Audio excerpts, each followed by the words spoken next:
Right now, an American fighter pilot is missing somewhere inside Iran, and the United States has launched a desperate race against time to find him before Tehran does. At this very moment, the nuclear watchdog of the entire world is issuing emergency warnings as a projectile struck near Iran's Bushehr nuclear plant, raising fears of a catastrophic meltdown that could poison an entire region. President Trump has just given Iran a 48-hour ultimatum, threatening to rain down hell if Iran does not reopen the Strait of Hormuz, the single artery through which 20% of the world's oil flows every single day. Meanwhile, in space, 4 brave astronauts aboard NASA's Artemis II mission have crossed the halfway point to the moon, sending back a photograph of our fragile blue planet. Back on Earth, flooding rains in Afghanistan have killed 77 people overnight. And in a courtroom in America, a sitting president is firing officials at a pace that is reshaping the government in real time. This is your global news briefing for April 4th, 2026. Stay with us because every story connects to a single moment of reckoning for the entire world.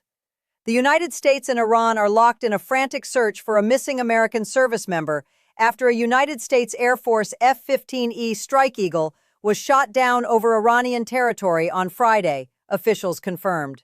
The aircraft, sources familiar with the situation say, was most likely based at RAF Lakenheath in the United Kingdom, one of America's principal air power hubs in Europe. One crew member was rescued, officials said, but a second remains unaccounted for, and the search has now entered its second day. Iran's government has called on the Iranian public to report the whereabouts of what state media described as an, quote, enemy pilot, while simultaneously denying that any American has been captured. The shootdown represents the first confirmed loss of a United States military aircraft to enemy fire in more than 20 years, a development that immediately cast doubt on White House claims of a swift and successful military campaign. President Trump had declared just days earlier that Iran was, in his words, decimated. Sources familiar with the situation say the rescue operation is described as harrowing and dangerous, requiring teams to operate deep inside hostile territory. Officials at the International Atomic Energy Agency voiced deep concern on Saturday after Iran reported fresh attacks on its Bushehr nuclear facility, calling on all parties to exercise maximum restraint to prevent a nuclear accident. The situation, analysts confirmed, represents one of the most volatile moments in United States foreign policy in a generation.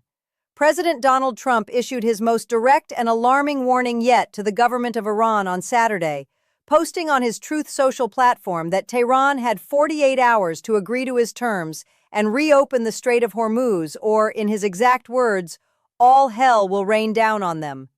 The Strait of Hormuz, officials confirmed, is the narrow waterway through which approximately 1/5 of the world's oil supply passes, and Iran's threats to close it have already sent energy prices surging to levels that are now forcing European governments to consider emergency price caps on energy companies.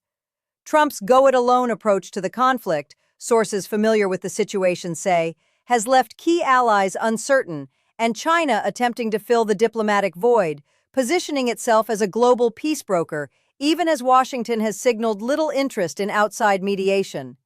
The Attorney General, Pam Bondi, was fired this week, adding to the growing list of senior officials removed from the Trump administration in recent weeks.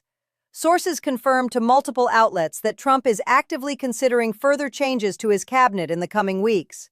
Defense Secretary Pete Hegseth, officials confirmed, has intervened in promotion decisions for more than a dozen senior military officers, a move that has alarmed some in the Pentagon.